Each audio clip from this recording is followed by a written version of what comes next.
datang ke kota Parepare. Kalau kita boleh pinjam istilah di poster, senang melihatnya. Alhamdulillah, senang melihatnya. Baik, pada malam ini kajian kita berjudul keutamaan Muharram, bulan Muharram, dan disertai tanya jawab. Adapun nanti tanya jawabnya tidak berpaku pada materi itu saja, dan yang akan dibawakan oleh guru kita Al-Ustaz Abu Abdurrahman Torik Hafizahullah Ta'ala. Beliau adalah alumni Darul Hadits, Ma'had Darul Hadits Mabar Negeri Yaman.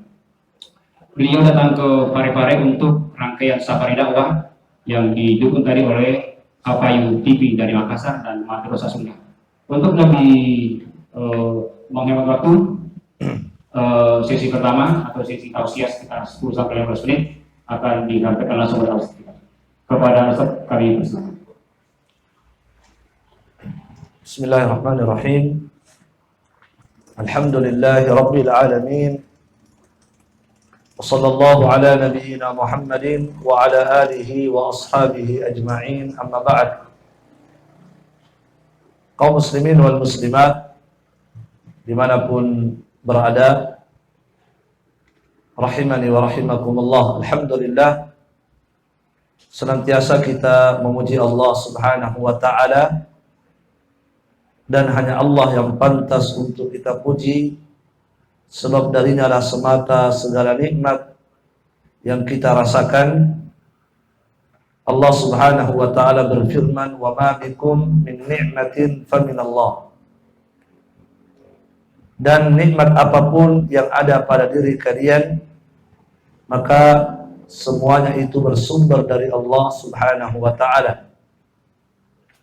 Dan alhamdulillah, di antara nikmat Allah subhanahu wa ta'ala yang Allah berikan kepada kita, kita bisa menggunakan waktu-waktu yang ada untuk perkara yang bermanfaat, untuk perkara yang bernilai ibadah di sisi Allah subhanahu wa ta'ala.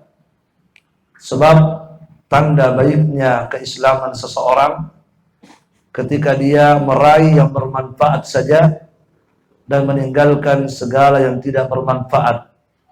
Kata Nabi SAW, min husni islamil mar'i tarkuhu ma la ya'ni. Di antara tanda baiknya Islam seseorang adalah dia meninggalkan segala yang tidak memberikan manfaat untuknya. Walaupun itu halal, tapi ketika tidak bernilai ibadah, tidak memberikan manfaat di negeri akhirat, maka Islam Muslim yang baik adalah dia meninggalkannya, apalagi yang haram. Ya, kaum muslimin wal muslimat rahimani wa rahimakumullah. Alhamdulillah, Allah subhanahu wa ta'ala telah mempertemukan kita dengan bulan Muharram. Dan bulan Muharram ini salah satu bulan yang suci yang disebutkan dalam Al-Quran Al-Karim. Kata Allah subhanahu wa ta'ala, inna iddatash syuhuri indallah 12 syahra. Sesungguhnya hitungan bulan atau jumlah bulan di sisi Allah subhanahu wa ta'ala adalah 12. Minha arba'atun hurum. Dan 12 bulan itu terdapat di antaranya 4 bulan yang hurum, 4 bulan yang suci, 4 bulan yang terhormat. 4 bulan itu kemudian dijelaskan oleh Nabi sallallahu alaihi wasallam dalam hadis. Kata Nabi, salatul mutawaliyat, 3 bulan yang berturut-turut, yaitu Dzulqa'dah, Dzulhijjah dan Muharram. Adapun yang satunya kata Nabi, ma baina Jumadai wa Sya'ban, yaitu bulan yang terletak antara Jumadil Akhir dan bulan Sya'ban. Dan bulan yang terletak antara Jumadil Akhir dan Sya'ban adalah bulan Rajab. Maka kalau begitu 4 bulan yang dimaksud dalam Al-Quran sebagai bulan yang terhormat adalah Dzulqa'dah, Dzulhijjah, Muharram, dan bulan Rajab. Untuk malam hari ini yang kita akan bahas secara ringkas saja karena waktu kita sangat terbatas terkait dengan bulan Muharram. Ya, maka bulan Muharram ini dia adalah salah satu bulan yang luar biasa. Sampai-sampai kalau kita mencari dan menganalisa dalil-dalil yang ada, ternyata Allah Subhanahu wa Ta'ala melalui lisan Rasulnya menyebutkan bahwa bulan Muharram itu syahrullah. Disebutkan dalam hadis bahwa bulan Muharram itu adalah syahrullah. Apa artinya? Bulannya Allah. Perhatikan, begitu mulia yang namanya bulan Muharram, sampai-sampai disebut dengan bulannya Allah Subhanahu wa Ta'ala. Dan kita belum pernah mendapati ada bulan dalam Islam disebut dengan bulannya Allah, belum, kecuali hanya bulan Muharram. Ya. Dan kaidah disebutkan oleh para ulama bahwasanya tatkala ada sesuatu yang disandarkan kepada Allah, maka sesuatu itu adalah sesuatu yang hebat. Itu kaidah ya. Kalau ada sesuatu di dunia ini dari ciptaan Allah disandarkan kepada Allah, maka sesuatu ini bukan sembarang sesuatu. Itu kaidah. Ya. Baik. Coba perhatikan, saya kasih gambar, saya kasih contoh. Dalam Al-Quran Allah menyebutkan tentang seekor onta. Seekor onta yang merupakan onta mukjizatnya Nabi Saleh, yang Allah turunkan ke dunia sebagai mukjizat bagi Nabi Saleh. Maka apa kata Allah terhadap onta itu? Kata Allah, hadihi naqatullah. Ini adalah ontanya Allah. Perhatikan, ontanya Allah. Berarti onta disandarkan kepada Allah. Ketika onta ini disandarkan kepada Allah, berarti ini onta beda dengan onta lain. Dia punya keistimewaan tersendiri, itu onta.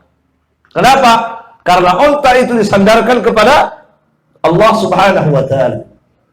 Oleh karena itu, apa kata Allah ketika menyebutkan ini onta yang istimewa? Kata Allah, fadaruha ta'kul fi ardillah. Maka kalian biarkan onta itu makan di bumi, wala tamassuha bisu. Jangan diganggu. Jangan diganggu ini onta. Kalau kalian ganggu, fayakhudhakum adzabun alim. Maka Allah akan mengazab kalian di dunia dengan azab yang sangat pedih sebelum akhirat. Perhatikan. Ya, padahal kalau onta lain mungkin diganggu tidak sampai begitu. Tapi ketika onta ini yang merupakan onta khusus Nabi Saleh, maka Allah katakan jangan diganggu sebab ini bukan sembarang onta. Nah, kita kembali kepada bulan Muharram tadi. Nabi menyebutkan tentang bulan Muharram. Apa kata Nabi? Bulan Muharram adalah bulannya Allah. Berarti ini bulan bukan sembarang bulan. Kenapa? Karena disandarkan kepada Allah Subhanahu wa Ta'ala. Dan memang betul, bulan ini bukan sembarang bulan. Luar biasa. Kenapa? Apa yang membuat bulan ini luar biasa? Pertama, pada bulan ini itu dilarang dalam agama kita, dilarang oleh Allah Subhanahu wa Ta'ala pada Rasulullah dan para sahabat melakukan peperangan. Tidak boleh perang. Kalau sudah masuk bulan ini berhenti perang, tidak boleh perang. Kenapa? Karena kemuliaan bulan ini. Makanya disebut Muharram. Apa artinya Muharram? Diharamkan padanya melakukan pertumpahan darah. Tidak boleh. Luar biasa ini bulan. Ya. Maka jangan pernah ada pada bulan ini mencoba untuk mengucurkan darah saudaranya. Kenapa? Ya, jangankan perang saja. Perang itu dilarang. Tidak boleh. Padahal jihad. Tidak boleh. Dilarang untuk bulan ini.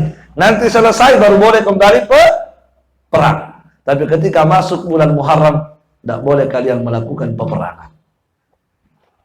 Ya, itu yang pertama. Yang kedua, disebut ini bulan sebagai bulan yang luar biasa karena di bulan inilah Allah Subhanahu wa taala menyelamatkan Nabi Musa bersama dengan kaumnya dari kejaran Fir'aun dan bala tentaranya. Terjadi di bulan ini. Jelas? Ya, oleh karena itu ketika Nabi datang ke Madinah, pertama menginjakkan kaki di Madinah, Nabi melihat orang-orang Yahudi berpuasa. Nabi tanya, kenapa kalian puasa? Apa kata Yahudi? Hada yaumun azim. Ini adalah hari yang besar. Ini adalah hari yang luar biasa. Anjallahu Musa wa qauma wa gharraqa fir'auna wa qaumahu. Di hari ini Allah Subhanahu wa taala menyelamatkan Nabi Musa dan kaumnya dan menenggelamkan Fir'aun bersama dengan kaumnya. Fasamahu Musa, maka Nabi Musa berpuasa syukran lillah sebagai tanda syukurnya kepada Allah. Fanahnu nasumuhu, maka kata Yahudi, kami pun berpuasa mengikuti Nabi Musa. Maka apa kata Nabi? Ana ahadku bi Musa minkum. Sayalah yang lebih berhak mengikuti Nabi Musa daripada kalian. Maka Nabi berpuasa dan memerintahkan kepada para sahabat untuk berpuasa pada hari itu. Kemudian berikutnya, di bulan Muharram ini juga, ya Allah Subhanahu wa taala melabuhkan perahu Nabi Nuh di Bukit Judi. Ya, kita tahu dalam sejarah terjadi apa? Terjadi bencana yang merupakan azab dari Allah di dunia ini berupa banjir besar yang menenggelamkan dan menghancurkan ya dan mematikan banyak makhluk Allah Subhanahu wa taala, termasuk anak dari Nabi Nuh sendiri mati. Ya, maka kemudian ya Allah Subhanahu wa taala menyelamatkan Nabi Nuh bersama dengan orang-orang yang beriman bersamanya di atas kapal. Kemudian Allah melabuhkan kapal yang dinaiki oleh Nabi Nuh. Dilabuhkan di mana? Dilabuhkan di sebuah bukit yang bernama Bukit Al-Judi.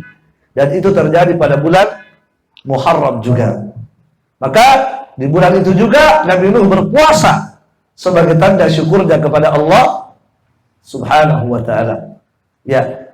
Dan sekali lagi ya, ada keutamaan-keutamaan yang lain yang menunjukkan betapa mulianya bulan Muharram. Ya, namun karena waktu kita sangat terbatas, kita mungkin cukupkan sampai di situ. Ya, kemudian ya untuk bulan Muharram, ketika kita sudah paham, sudah ngerti bahwa ini bulan luar biasa, maka sikap kita seorang muslim ketika menghadapi bulan seperti ini adalah bersemangat beramal. Semangat beramal soleh. Kenapa? Karena amal soleh yang kita kerjakan di bulan seperti ini beda pahalanya dengan amal soleh yang dikerjakan di bulan lain. Kajian-kajian yang dikerjakan pada bulan Muharram beda pahalanya dengan kajian-kajian di luar bulan Muharram. Salat, apapun ibadah yang kita kerjakan pada bulan-bulan seperti ini, itu pahalanya berlipat ganda di sisi Allah Subhanahu wa taala. Sebaliknya, jangan berbuat dosa. Hati-hati berbuat dosa di bulan Muharram. Kenapa? Karena kalau kebaikan dilipat gandakan pahalanya, maka sebaliknya dosa pun dilipat gandakan dosanya oleh Allah Subhanahu wa taala. Oleh karena itu di ayat itu tadi yang saya sebutkan, ketika Allah menyebutkan ada 4 bulan yang suci, apa kata Allah setelah itu? Fala tadlimu fihinna anfusakum. Maka jangan coba-coba kalian menzalimi diri kalian di 4 bulan ini. Jangan coba-coba kalian berbuat maksiat, menzalimi diri kalian pada 4 bulan ini. Ya, dan di antara maksiat yang harus kita waspada di bulan-bulan seperti ini adalah kesyirikan. Dan di antara amalan-amalan yang berbau kesyirikan pada bulan Muharram ini adalah amalan yang biasa kita saksikan di tanggal 10 di hari Asyura. Apa yang terjadi di situ? Ada orang mandi-mandi. Ya, mandi-mandi. Kenapa mandi-mandi? Pokoknya adalah rahasia. Saya tahu. Ya. Mandi-mandi. Kalau dia mandi karena Lagi gerak boleh, tapi kalau mandi-mandi meyakini kalau kita mandi begini, begini nanti begini itu butuh dalil. Itu butuh dalil. Dan memang ada satu hadis mengatakan siapa yang mandi pada bulan Muharram maka dia tidak akan kena penyakit sampai 1 tahun. Ini kalau sahih bagus sekali. Tapi sayangnya palsu. Hadisnya hadis palsu. Ada lagi satu yang biasa dikerjakan adalah belanja perabot rumah tangga. Betul? Banyak orang beli serok, beli panteng, beli apa lagi? Beli panci, beli wajan, peralatan dapur. Kenapa dihususkan? Kalau kebetulan pancinya bocor boleh. Kebetulan embernya bocor boleh. Tapi kalau dikait-kaitkan, kalau belanja peralatan dapur di hari Asyura, maka asap dapur akan semakin mengepul. Itu butuh dalil. Dan ini tidak ada dalilnya. Maka kita khawatirkan amalan-amalan seperti ini masuk dalam pembahasan tatayur. Dan tatayur itu berbau kesyirikan. Tatayur itu bernapas dan berbau kesyirikan. Maka di bulan-bulan seperti ini hendaklah kita banyak-banyak belajar ilmu agama supaya kita ngerti yang mana amalan yang disyariatkan dan yang mana amalan yang tidak disyariatkan oleh Allah Subhanahu wa taala. Waffaqallahu al-jami'. Ya, ada satu lagi amalannya, saya lupa, yaitu nanti berpuasa pada bulan Muharram pada tanggal 10, pada hari Asyura. Tanggal 10 nanti kata Nabi sallallahu alaihi wasallam, "Shaum yaumi Asyura", berpuasa pada hari Asyura, yukaffirullahu sanata al-madiyah, itu akan menggugurkan dosa setahun yang telah lalu. Sehari kita berpuasa pada tanggal 10 itu akan menggugurkan dosa setahun yang telah lalu. Barakallahu fikum. Semoga Allah Subhanahu wa taala yang memberikan kemudahan kepada kita dan kekuatan kepada kita untuk mengisi hari-hari ini dengan ketaatan, dan semoga Allah menolong kita untuk meninggalkan segala maksiat yang bisa menimbulkan malapetaka di dunia dan di akhirat. Barakallahu fikum. Baik. Alhamdulillah, baru saja kita dengarkan tausiah singkat dari guru kita terkait dengan keutamaan bulan Muharram. Barakallahu fikum atas nasihatnya. Kembali kita ke sesi yang kedua, yaitu sesi tanya jawab. Kaum muslimin dimanapun saja Anda berada, Anda boleh kirim pertanyaannya di Asuna Bare.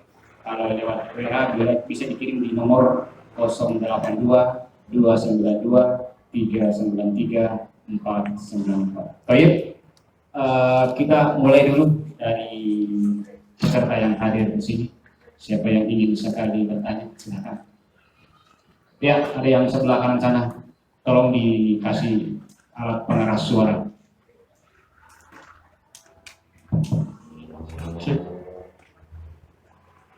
Bismillahirrahmanirrahim. Assalamualaikum warahmatullahi wabarakatuh. Waalaikumsalam warahmatullahi wabarakatuh. Baru Islam.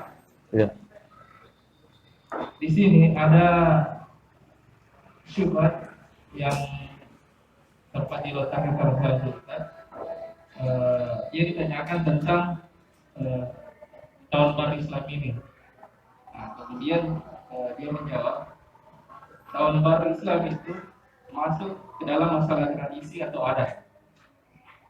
Jadi bukan sesuatu perkara yang beda. Karena beda itu kalau urusan ibadah. Karena adat, maka tidak dibutuhkan dalil atau contoh dari Nabi. Karena menurut Ustaz itu hukum asal adat atau tradisi adalah boleh atau mubah. Yang penting dalam perayaan tersebut tidak ada unsur yang melanggar syariat. Jadi jika ada yang melanggar syariat dari yang asalnya mubah itu atau boleh bisa berubah menjadi haram. Bagaimana menurut Ustaz jawaban dari orang itu yang mengatakan bahwa tahun baru Islam itu hanyalah sebuah adat atau budaya dalam masyarakat kita, bukan dalam bentuk ibadah. Ya, sekolah. Baik. Barakallahu fikum. Iya. Bagi yang mengatakan adat, itu dari mana dia dapat kesimpulan seperti itu?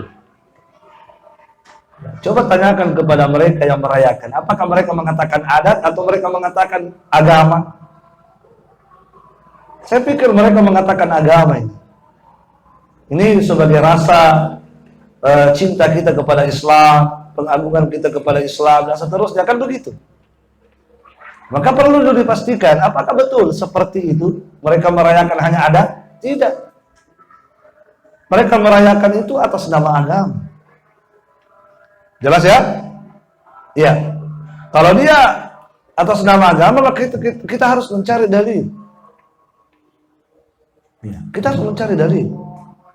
Dan bulan Muharram ini telah ada di masa Nabi, telah ada di masa sahabat. Tapi apakah ada di antara mereka yang merayakannya? Tidak ada. Tidak ada yang merayakan di antara mereka. Kalau ada, berarti itu sesuatu yang disyariatkan. Ya, sebab kana khaira la sabaquna ilai. Kalau seandainya itu baik, maka mereka lebih dulu mengamalkan daripada kita.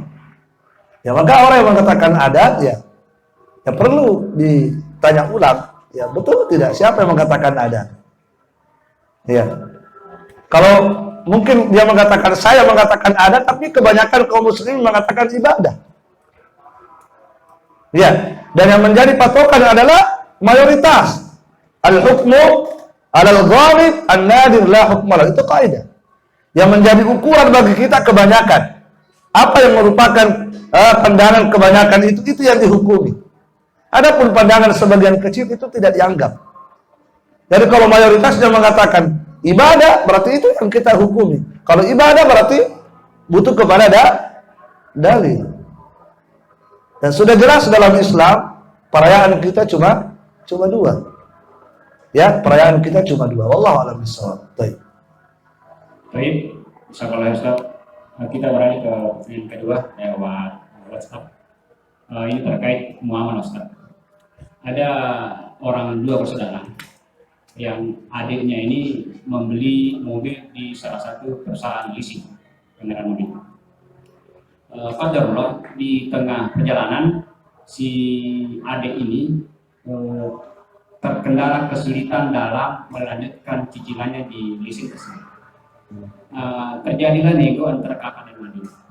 Adik ini meminta tolong kepada kakaknya untuk melanjutkan itu untuk melanjutkan cicilannya dengan persyaratan mobil itu dibeli sama kakaknya. Artinya diserahkan kepada kakaknya.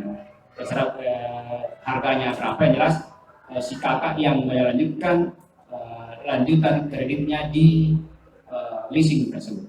Nah, yang ditanyakan bagaimana dalam syariat kita, apa ini dibolehkan, apakah dibolehkan total atau dibolehkan secara besar? Demikian Ustaz. Ya. Jadi dia oper cicilan maksudnya? Ya, nah. Ya. Kalau dia melanjutkan tidak benar. Sebab akadnya sudah riba kan? Ya, ketika dia lanjutkan berarti dia juga ridho dengan riba itu, akad itu. Yang boleh itu adalah kalau dia akad ulang dengan adiknya. Paham? Jadi bukan melanjutkan dengan akad sebelumnya. Itu tidak benar sebab akadnya riba. Tapi kalau dia akad ulang dengan adiknya, artinya dia beli dari adiknya dengan menyicil kepada adik, itu boleh. Dan adiknya langsung lanjutkan kreditnya di leasing saja dia dengan adik, bukan dengan kakaknya. Enggak, dia berakad dengan adik. Iya. Kalau dia berakad dengan pembiayaan tidak benar. Tapi kalau dia berakad dengan adik, sebab itu kan mobil sudah miliknya adiknya. Nah. Cuma dia masih punya utang. Adik yang punya mobil karena itu sudah miliknya, berat dia jual. Ya, maka kalau dia berakad dengan kakak dengan akad yang syar'i boleh. Jelas ya? Barakallahu. Terus yang ketiga, siapa di antara sahabat-sahabat sini yang ingin bertanya? Karena waktu sangat terbatas, silakan bertanya secepatnya. Ini adalah kesempatan emas untuk bertanya. Ini jauh-jauh Ustaz dari Makassar membawa tim lagi. Baru tim tidak tanggung-tanggung, apa yang bisa mengajar saya sendiri? Masa? Barakallahu fiik. Dari sebelah depan saya, sebelah mana sebelah depan? Pak Muhayyad ada ya yang tinggal bertanya? Tidak ada. Ya, silakan. Allah Ustaz, pemilik sebagian Pulau Baki. Tafadhal. Assalamualaikum warahmatullahi wabarakatuh. Yang ingin saya tanyakan, karena tadi telah disampaikan bahwa puasa 10 Muharram itu 1 hari ya. Yang pernah saya dengar itu untuk menyisimi puasanya bulan Quraisy pada waktu itu kita puasa 2 hari, 9, 10 atau 10, 11. Ya, baik. Yang bagaimana dengan ini? Ya, baik. Jadi yang pokok adalah tanggal 10. Itu jelas. Itu yang pokok dan itu yang awal mula dikerjakan oleh Nabi dan para sahabat. Tapi kemudian ketika Nabi kerjakan di tanggal 10 saja, maka ada sahabat yang berkata kepada Nabi, "Ya Rasulullah, hada yaumun tu'azzimuhul yahud." Ini hari adalah hari yang diagungkan oleh Yahudi.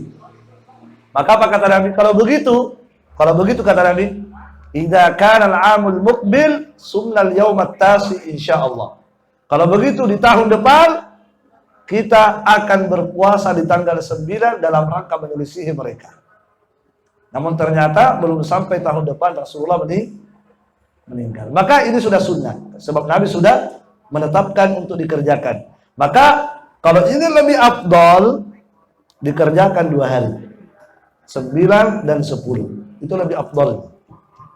Jelas ya? Adapun 11, 3 hari semua, ada tambahan 11 lagi. Itu memang ada hadis. Ya, sumu yauman qablahu au ba'dahu kata Nabi. Berpuasalah sehari sebelumnya dan sehari setelahnya, berarti 9, 10, 11. Tetapi hadis ini dhaif. Jelas? Hadis yang mengatakan 3 hari berturut-turut itu dhaif. Yang sahih adalah 2 hari, 9 dan 10. Adapun 9, 10, 11, 3 hari berturut-turut itu hadisnya ada, tapi dhaif hadisnya. Jelas ya?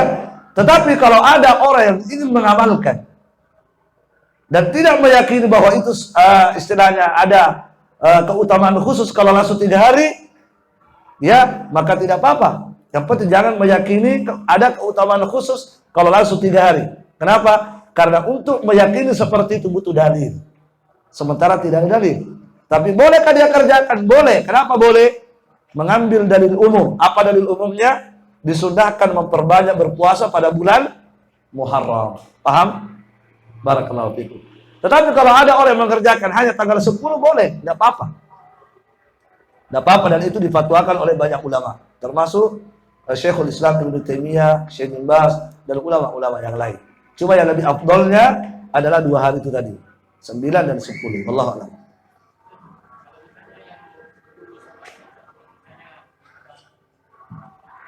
Ya. Kalau misalnya pada waktu 9-10-nya ada usul sehingga tidak mampu misalnya dia laksanakan tanggal 9-nya, diambil 10 sama itu. Ya. Boleh, kata-kata tadi, boleh 10-11, tapi jangan diyakini bahwa kalau dikerjakan 10-11 ada keutamaan khusus.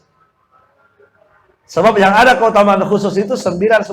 Itu yang ada dalilnya sahih. Jelas? Jadi kalau luput 9, tidak apa-apa, dia kerjakan 10. Kalau dia mau tambah 11, 12, boleh. Mau sampai 13, boleh. Semua boleh. Bahkan kalau mau 29 hari, boleh juga. Jelas? Ya, seperti itu. Allah. Baik, jangan terlalu dipaksa, puasa pun nanti mamanya dapat apa gitu. Demikian, baik, ada pertanyaan ketiga Ustaz terkait masalah sabar. Bagaimana hukumnya seseorang itu sabar dalam bekerja? Sabar dalam arti dia bepergian, sabar untuk pekerjaan. Yang kedua, apakah ada batasan waktunya sabar dalam bekerja? Ya. Baik. Semua orang yang safar apapun tujuannya, yang penting sudah safar maka dikatakan musafir. Apakah dia safar untuk bekerja atau untuk pergi menganggur saja di sana. Yang penting sudah keluarkan daerah, keluar dari daerahnya dan jaraknya sudah dikatakan jarak safar, maka dia musafir. Jelas ya? Nah, Kalau dia musafir berarti berlaku padanya hukum-hukum safar. Berlaku padanya hukum-hukum safar. Apa yang ada pada hukum-hukum safar? Banyak. Contoh. Ya, contoh misalnya kalau dia di bulan Ramadan tidak wajib puasa. Ya. Kemudian ketika dia safar boleh bagi bahkan ada ulama yang mengatakan wajib mengqashar. Ya, wajib mengqashar ya. Kalau dia ingin menjamak boleh kalau ada masyaqqah. Ada kesulitan, ada keberatan boleh dia jamak sesekali ya. Baik. Jadi bukan dilihat kepada safar untuk bekerja atau tidak. Yang penting dia sudah tinggalkan daerahnya menuju tempat dan jaraknya sudah dikatakan safar, maka dia musafir. Jelas ya? Nah, yang biasa muncul pertanyaan adalah bagaimana kalau kita safar berapa lama tadi? Ada batasan waktunya, Ustaz. Batasan waktu apa? Dia bersafar. Misalnya mungkin 3 hari, berapa hari, 1 hari atau sebulan bagaimana? Ya, kalau batasan waktu terserah dia. Mau berapa lama safarnya? Terserah, tidak ada batasan waktu. Tidak ada dalil mengatakan safarlah 3 hari. Tidak ada. Ya, cuma kalau ada istri, hati-hati. Tidak boleh lama-lama. Kenapa? Kalau bukan dianya yang KO, istrinya yang KO. Jadi harus hati-hati ya. Perhatikan bagaimana istri kita. Ya. Bahkan sebagian ulama mengatakan tidak boleh safar lebih dari 2 tahun. Harus pulang kalau sudah 2 tahun. Ya. Harus pulang. Ya, karena istri juga butuh keberadaan kita di rumah ya. Bukan hanya suami yang butuh. Ya. Barakallahu. Anak-anak juga kita butuh. Anak-anak kita butuh kasih sayang kita. Maka kalau kita safar jangan terlalu lama. Ya, tapi tidak ada keharusan ya harus 10 hari enggak. Terserah kita ya. Barakallahu. Nah, iya boleh ya kalau safar jangan terlalu lama, Pak. Baik, pertanyaan saja kepada Jawar silakan. Ya. Berbicara masalah safar tadi Ustaz, bagaimana dengan puasa Asyura dan kondisi safar begitu? Kan kalau puasa wajib kita bisa batalkan ganti di hari yang lain. Ya. Kalau kita safar puasa sunnah begitu bagaimana? Puasa apa ini? Puasa Asyura atau puasa Muharram begitu. Apakah bisa juga diganti di hari lain begitu? Tidak ada. Tidak ada gantinya karena dia waktunya sudah ditentukan. Ibadah yang sudah ditentukan waktunya itu harus dikerjakan pada waktunya, kecuali ada dalil yang mengatakan boleh di luar waktu. Nah, dan di sini untuk puasa sunnah yang muqayyad, yang terikat dengan waktu tadi, itu tidak ada qadanya. Ya, ketika tiba waktunya kerjakan pada waktunya. Walaupun antum safar. Lain halnya dengan apa? Lain halnya dengan puasa Ramadan. Kenapa? Sebab dia punya dalil. Ya, ada keringanan kan? Kalau tidak bisa berpuasa di bulan Ramadan karena safar, maka boleh Anda ganti di hari lain. Adapun Muharram tidak ada gantinya. Tidak ada gantinya puasa Arafah. Ya, boleh antum kerjakan tapi tahun depan. Wah, kalau panjang umur katanya. Masya Allah. Cerdas juga. Ya, baik. Baik, kita lanjut ke pertanyaan via WA ini. Assalamualaikum warahmatullahi wabarakatuh. Baik, sebentar. Saya lanjutkan sedikit. Kecuali kalau antum tinggalkan puasa Muharram tadi, ya, ketika safar antum tinggalkan karena sulit mengerjakannya karena lelahnya perjalanan, maka boleh antum tinggalkan. Ya, bagaimana pahalanya? Dapat pahalanya. Selama apa? Selama itu menjadi rutinitas antum selama ini. Selalu puasa di bulan Muharram. Cuma tahun ini tidak sempat puasa Muharram karena safar. Dan safarannya payah. Sehingga terpaksa harus buka. Maka ada apa-apa. Bagaimana dengan apa? Bagaimana dengan pahalanya? Tetap dapat. Kenapa? Rasulullah bersabda, "Idza maridal 'abdu aw safara, kutiba lahu mislu ma kana ya'malu muqiman sahiha." Jika seseorang itu sakit atau dia safar, maka tetap dituliskan untuknya pahala amalannya yang biasa dia kerjakan ketika dia mukim atau sehat. Allah alam. Baik, nanti kalau bisa nanti divisi-divisi pulang belum jelas. Ya. Ini apakah dengan menonton film kartun seperti Doraemon, Krishna dan lain-lain dapat menanamkan kesyirikan pada hati? Jika iya, bagaimana solusinya?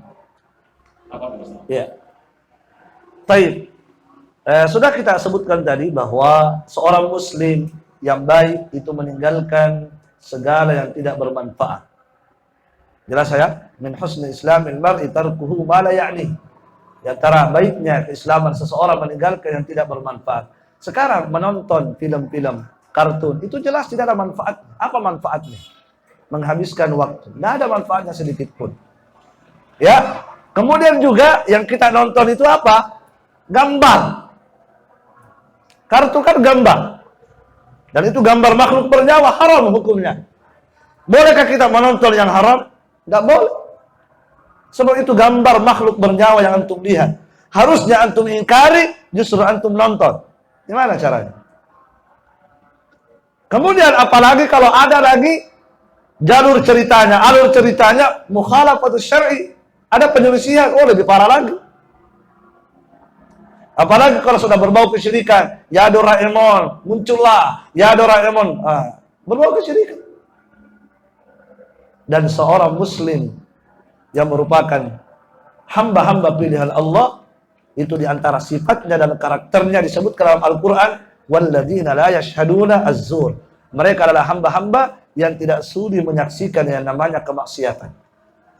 Itulah hamba-hamba pilihan Allah. Mereka tidak sudi menyaksikan dan menonton yang namanya az-zur, segala bentuk kemaksiatan. Apalagi menonton yang namanya kesyirikan. Maka tinggalkan. Jangan lagi dinonton yang namanya Doraemon dan seterusnya. Anak-anak kita berusaha dijauhkan dari hal-hal seperti itu. Allah a'lam bishawab. Barakallahu fiik. Yang selanjutnya, siapa lagi? Ya, mungkin yang terakhir nih. Pertanyaan ya. Coba langsung. Masih ada di sini? Ya, bismillah, Ustaz.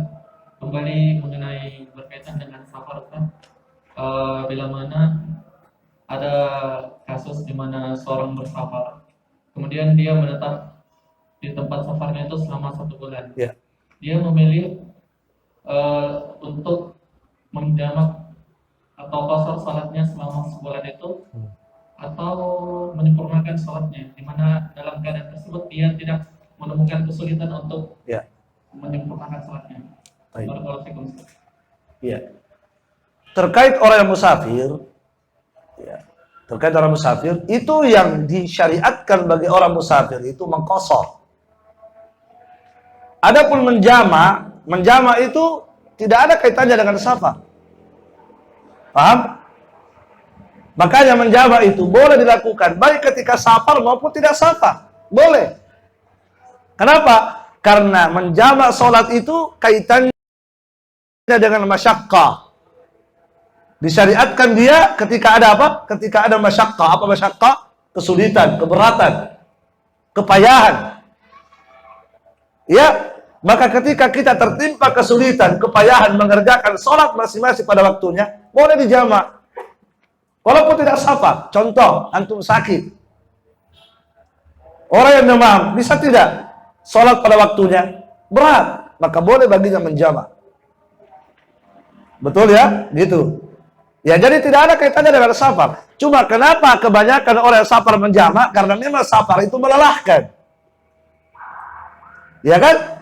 Maka di sini ada illah dibolehkannya apa? Ada sebab atau ada illah dibolehkan menjama. Kenapa? Ada masyaqqah tadi. Karena orang yang safar itu umumnya masyaqqah, berat, payah. Makanya apa kata Nabi? As-safaru qit'atun minal adab, kata Nabi. Safar itu bagian dari adab, bagian dari azab kesulitan di dunia ini. Makanya nih, ada orang menjama. Tetapi yang mana lebih afdol, menjama atau tidak? Yang lebih afdol tidak menjama. Kenapa? Karena lebih afdol itu sholat masing-masing pada waktunya. Adapun menjama itu hanya keringanan. Keringanan saja. Jadi dia tidak ada kaitannya dengan safar. Adapun qasar itu memang berkaitan dengan Sabar. Kapan sabar dikosong? Kapan sabar dikosong? Ya, tapi apakah harus satu paket kosong dengan jamak? Tidak. Silakan antum kosong, kalau mau dijamak boleh, kalau tidak apa-apa. Dan lebih afdal tidak dijamak. Tetapi ketika antum sudah berada di tempat itu, sudah sampai di tempat tujuan, maka tetap antum diwajibkan ke masjid.